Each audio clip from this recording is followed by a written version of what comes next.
Hello students, मैं Mukesh SD के classes से एक बार फिर आया हूं एक नई वीडियो के साथ। हम चैप्टर 1 एक्सरसाइज 1.1 कर रहे थे रियल नंबर की क्लास 10th के। अब वक्त है क्वेश्चन नंबर 4 का। चलो शुरू करते हैं।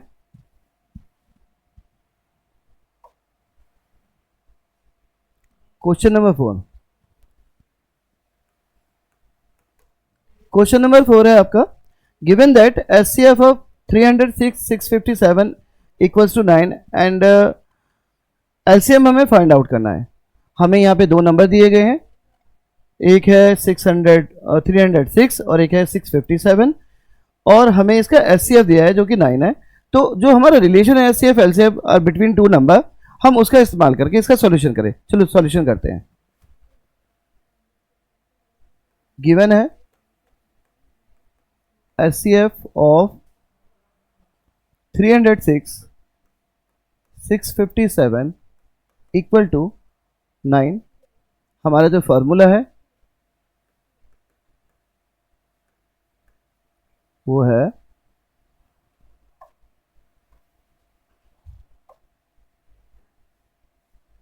HCF of two number AB into LCM of AB equals to A cross B।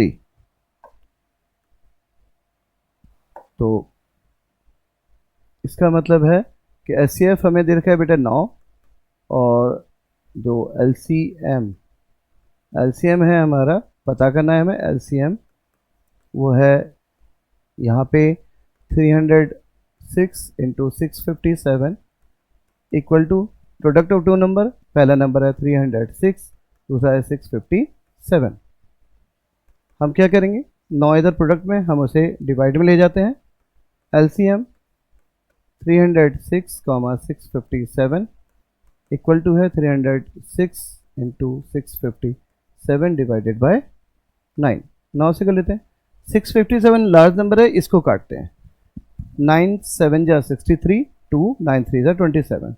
तो एलसीएम जो है हमारा वो है 306, 657 इक्वल्स टू 306 इंटू 73 को हम ब्रेक करते हैं 300 प्लस 6 मल्टीप्लाई 73 में। 300 से करेंगे तो डबल जीरो लिया हमने। 3 3 जा 9, 3 7 जा 21 प्लस 6 से करते हैं। 6 3 जा 18 कैरे 1, 6 7 जा 42 एंड 1 43। तो हमारा जो टोटल आया 8 3 9 4 13 कैरे 1 1 2 एंड 2 22,338 हमारा एलसीएम हुआ। ठीक है, होप आपको ये सवाल समझ में आया होगा। चलिए अब है next question, question number 6। Question number 6 जो है हमारा वो है, check whether 6 raise to the power can end with the digit 0 for any natural number n। Question क्या है पहले इसे समझते हैं कि अगर 6 की किसी भी नेचुरल पावर के लिए, पावर 1 2 3 4 100 1000 10,000 कोई भी हो, कि अगर 6 की कोई भी पावर है तो क्या ये पॉसिबल है कि किसी भी पावर के लिए, यानी n की किसी भी वैल्यू के लिए जो वैल्यू आए 6 की पावर की वो यूनिट प्लेस पे 0 आए। ठीक है, ये थ्योरेटिकल बेस्ड क्वेश्चन है या थ्योरम बेस्ड क्वेश्चन है, इसको ऐसे समझते हैं। इस क्वेश्चन के लिए हमें प्राइम फैक्टराइजेशन देखना पड़ेगा। 6 का जो प्राइम फैक्टराइजेशन है 2 और 3, 2 और 3 है, 5 नहीं है।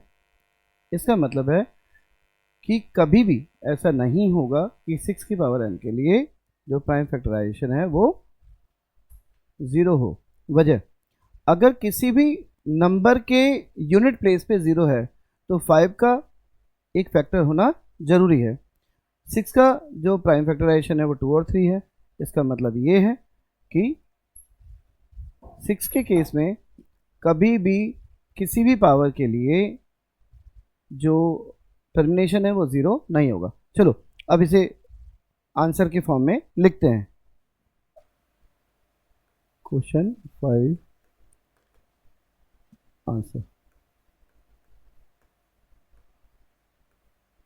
if any number and with digit 0, then it must be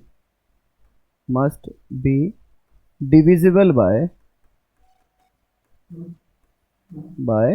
5. That is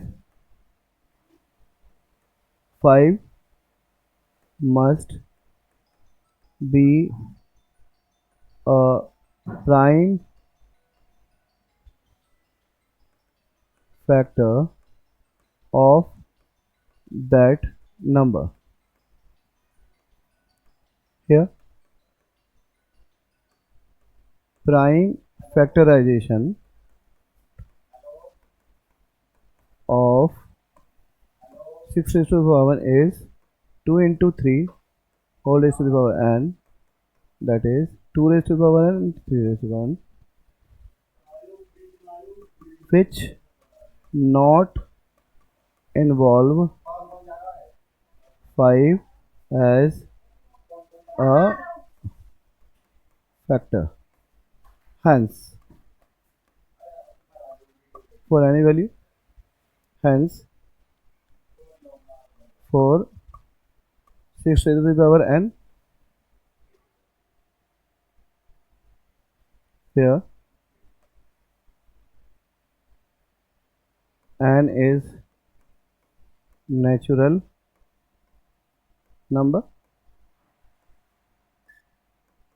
It never